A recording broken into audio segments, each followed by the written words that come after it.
Episode 14 of Cool Album Covers. Cats! I'm Mark Major. Oh, and I'm Rich Batchelor. Here is Mr. Lucky, and here is the One-Eyed Cat. A long time ago, listening to Pure Gold by Henry Mancini on 8-track in the car, I asked my mom, hey, what was this song, the theme to? And she's like, I don't know, some show, I don't really remember, it's about a cat or something. It is not about a cat, but this is the logo for Mr. Lucky. I love this cover. I like the colors. I like that living stereo up top was done in the same red and white and black motif. I especially like the cat with the stretched neck. Yeah. It's as if you're in a black room and you've opened a door and you're looking out and you see a cat peering in with a light behind that. The light behind it makes it look optically like the cat's neck has stretched, and so the artist tried to convey that by putting a really goofy stretched neck on this. And then, of course, the dice? Well, the dice is what kind of blows it for me, but I like how he created the lighting effect behind the cat of that, like, printed on newspaper. Yeah. And the dice was just sort of like, we need to tie into the TV show. The guy runs a gambling casino. Put some dice on it, Eddie. You know, that's the dice is kind of phoned in. And look at, like, how well the art is done, and then the dice are just completely diced in, photoshopped in for whatever 1950s technology they had. That's probably true. I mean, it strikes me as an afterthought, too. Yeah, nothing to do but agree with you on all that. It's a beautiful piece of art. It's Henry Mancini, and the music's awesome, too, for that very reason. Walk on the Wild Side, Elmer Bernstein. You know what I especially like about this album is a distinct lack of Lou Reed. Say hey, sugar. Become a Black Panther cat. Moving on to Jimmy Smith, The Cat. This is fantastic, but you really have to look up Jimmy Smith playing this tune with just his jazz ensemble versus the album, which has a bunch of orchestra with him. Huh. It's awesome when he loses the orchestra. I mean, you don't need those guys. Get rid of them. Extra baggage. Can you imagine how hard it would be to get famous being named something like Jimmy Smith?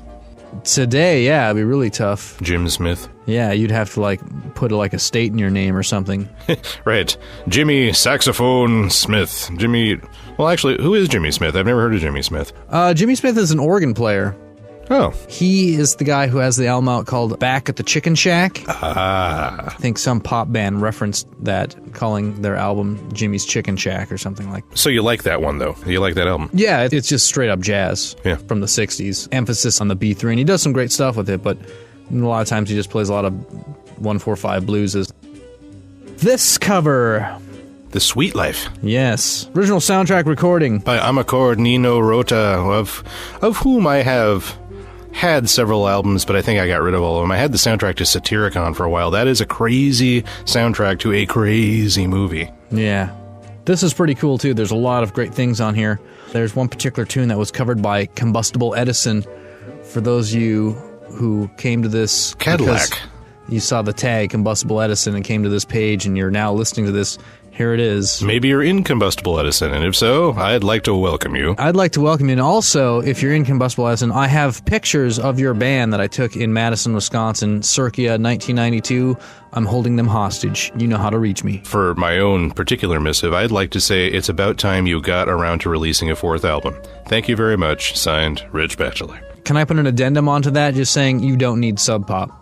Go for it. We live in the modern age. Forget those losers. Let them release the next Tad album or something. Tad. Speaking of Tad. Whoa! Henry Mancini. Ha-cha-cha. Mr. Lucky Goes Latin. Man. Basically the same cover, but better. And in case you're curious, it is not the same album, however. Like, Mr. Lucky was on long enough that they had at least 2 seasons anyway. You would think, based on the title, that it's the same album, but with a Latin flair. That's not the case. This is entirely different songs by Hank and the boys. And yes, look at that kitty cat with his little sombrero hat on his head. Even the dice are Latin. They've been dipped in tequila and Mexican jumping bean residue. With that, let's conclude. Thank you and good night. And thank you.